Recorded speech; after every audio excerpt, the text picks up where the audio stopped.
On a des cours avec Brigitte tous les après-midi. Merci.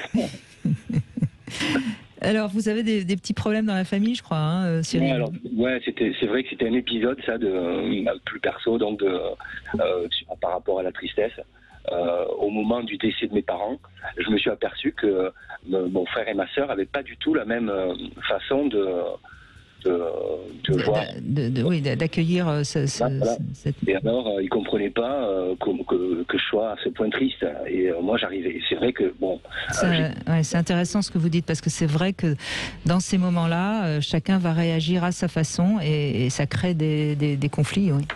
Et alors, c'est ça qui est terrible, c'est que, alors qu'il n'y en avait pas forcément, du jour au lendemain, juste par rapport à cette différence de tristesse, on s'est retrouvés à plus du tout se comprendre, quoi. Alors moi, je trouvais aberrant parce qu'ils voulaient presser vite de vider les appartements, les machins. Je comprenais pas pourquoi si vite. Je comprenais pas du tout leur façon de... Et eux comprenaient pas la mienne. Alors c'est intéressant parce que ça semblerait prouver, dans le peu que vous nous dites, que eux, ils voulaient se débarrasser et surtout pas évoquer ça, tandis que vous acceptiez de prendre le temps, d'accueillir ce moment. C'est ça, quoi. Et puis j'avais besoin de me retrouver à la maison, avec toutes les affaires pour pouvoir réfléchir, ne serait-ce que quelques jours qui m'ont pas laissé non plus. Donc c'était. C'est cruel. C'est ça. Mais eux ont pu probablement aussi trouver cruel le fait que vous fassiez durer les choses. C'est le paradoxe. Hein. C'est vrai, c'est ce qui me reprochait aussi, quoi. Ouais. Et donc eux, ils avaient plutôt des contingences professionnelles et eux, par rapport à leur timing, disons que voilà, ça correspondait pas. Mais après, ça, c'est ce que je veux dire par là, c'est que pour un simple fait une mésentente de tristesse, de degré de tristesse simplement, eh ben on a réussi à se séparer de façon irréconciliable. Oh, c'est dommage. Oui, à ce point-là. C'est dommage. Ouais, parce que là, ça commence à faire des années, et puis ensuite, ça s'est plutôt écarté, c'est-à-dire qu'à la fin, eux, ils ont plutôt décidé de plus avoir de contact du tout, ni leurs enfants, donc du coup... et puis ensuite, de toute façon, ils se sont séparés en envenimement de choses. Mais vous étiez plus proche de vos parents qu'eux ? J'étais plus proche, oui, j'étais plus proche, quoi, mais c'est ça aussi qui vous reproche, qui est quelque part qui vous ont reproché, c'est que vous étiez vous étiez plus proche, donc vous aviez peut-être un lien plus précieux. Pas vraiment, parce qu'on était nous une famille de vraiment, au contraire, on a été élevés de façon très égalitaire par des gens très égalitaristes, etc. Donc on pouvait même pas parler de traitement de quoi que ce soit, hein, pas du tout. Hein. Mais vous êtes le dernier ? Non, moi je suis au milieu. Non, mais vous étiez plus présent auprès de vos parents les derniers temps, donc donc c'est ça quelque part qu'ils vous ont envié. Enfin, vous savez, les jalousies dans les fratries, elles vont chercher parfois très très loin. Et je pense que il y a quelque chose de cet ordre-là quand même. Voilà. Alors ce que je voulais dire au final, c'est que effectivement la tristesse, moi je trouve que c'est un sentiment essentiel, donc qu'il faut savoir l'appréhender, le vivre. Parce que le vivre, pleinement d'ailleurs. Le blues, c'est triste, j'adore. Et puis à côté de ça, il faut savoir, comme vous le disiez, Robert, dépasser cette bulle, souvent d'ailleurs, qui est perso, et puis la dépasser. Mais on peut la dépasser, à mon sens, si on sait qu'on est dedans, et qu'elle existe, et qu'il faut la regarder en face. Et puis je voulais finir simplement, si vous me le permettez. Mais oui. Avec la tristesse par rapport à la tristesse d'un partenaire, de sa partenaire ou de son partenaire. Vous voyez. Et là, je trouve que c'est encore plus important. Parce que par exemple, pour moi, je finis comme ça, la Terre-Mère, la Terre, notre planète, c'est notre partenaire première, vraiment essentiel. Et je trouve qu'elle est triste. Et on s'en rend pas vraiment compte, justement parce qu'on n'est pas à l'époque... En tout cas, elle pleure beaucoup en ce moment. Alors elle pleure, ouais, pas mal. Dans les Yvelines, j'ai entendu dire ce matin, et puis je sais plus où encore aussi. Où ça déborde, hein, oui. Et puis, mais en dehors de ça, je trouve qu'elle est assez triste. Elle nous montre de sa tristesse, elle nous montre il y a des espèces qui disparaissent tous les jours, etc. Et puis j'ai l'impression qu'on est justement dans cette espèce d'indifférence où on n'est pas capable d'avoir l'empathie en regardant la tristesse de notre partenaire, là sur le coup.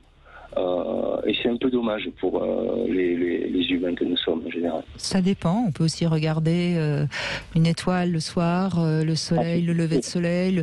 On peut y voir ce qu'on a besoin d'y voir, hein, dans notre planète. Maintenant qu'il y ait un vrai problème actuel, oui, mais comme je le dis souvent, la planète, elle vivra très bien sans nous. Hein. Oui. Mais j'aime bien, Cyril, cette métaphore que vous faites quand vous parlez de la terre et de la tristesse, où vous y voyez une part de tristesse dans cette terre qui pleure et qui se désole peut-être. Robert, permettez-moi, moi j'ai la chance de vivre justement sur la terre sur laquelle mes aïeuls depuis plus de 600 ans ont vécu, donc cette terre, et puis moi je la connais depuis le début de toute ma vie, et je l'ai vue justement évoluer, vous voyez. Et donc si je vous parle de tristesse de ma part... Oui, mais j'entends bien, on entend, vous savez, c'est les Indiens qui ont dit que la terre appartient à nos enfants. Ben c'est vrai, hein. Moi j'en ai pas d'enfants, mais c'est vrai, quoi. Mais évidemment. On leur laisse des choses pas terribles, c'est vrai. Mais peut-être que vous avez un peu trop anticipé et c'est pour ça que vous n'avez peut-être pas pu ou voulu faire d'enfants. C'est pour pas leur laisser la terre en cet état. Non, j'ai pas eu le temps, mais c'est pas grave. Il y en a beaucoup des enfants, vous voyez, et puis il y en a beaucoup qui sont en plus malheureux, qui ont vraiment besoin qu'on s'occupe d'eux. Enfin, j'ai pas estimé le besoin moi-même d'en faire plus. Mais pour en revenir encore une fois à la tristesse et au fait que je pense qu'à notre époque on a évacué cette émotion qui, à mon sens, est essentielle. Si on y revenait un peu, avec un peu de noblesse, quoi, je pense qu'on pourrait justement avoir de l'empathie et travailler plutôt la coopération que ce qu'on vit aujourd'hui, qui nous paraît plutôt de la compétition qu'autre chose, quoi. Oui, mais c'est ce que disait Robert en début d'émission. Cyril, il disait qu'il y a trop de gens qui ont mis justement un mouchoir sur leur tristesse pour la mettre à distance sans arrêt. Donc, il y a du travail. Hein. Faisons vivre le lion. Ouais, tout à fait, ouais. Tout à fait. Je l'apprivoise. Mais dans l'image du lion, on entend plutôt le lion qui rugit, donc on pense plutôt à la colère qu'au lion qui pleure. Moi, j'ai jamais vu de lion qui pleure. Hein. Mais ce lion, c'est l'émotion dont je parle. Oui, je sais bien. Et chacun d'entre nous, quand je parle de ce lion, parce que justement, bien souvent, nos émotions peuvent nous effrayer et on a tendance à les mettre à distance. Or, ce lion, il est un véritable ami, un véritable allié, et on peut faire de tellement grandes choses avec.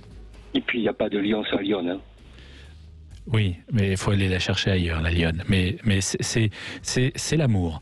Et quand on rencontre la lionne âme sœur qui nous va bien, c'est là où on se dit qu'on a trouvé l'âme sœur. Waouh!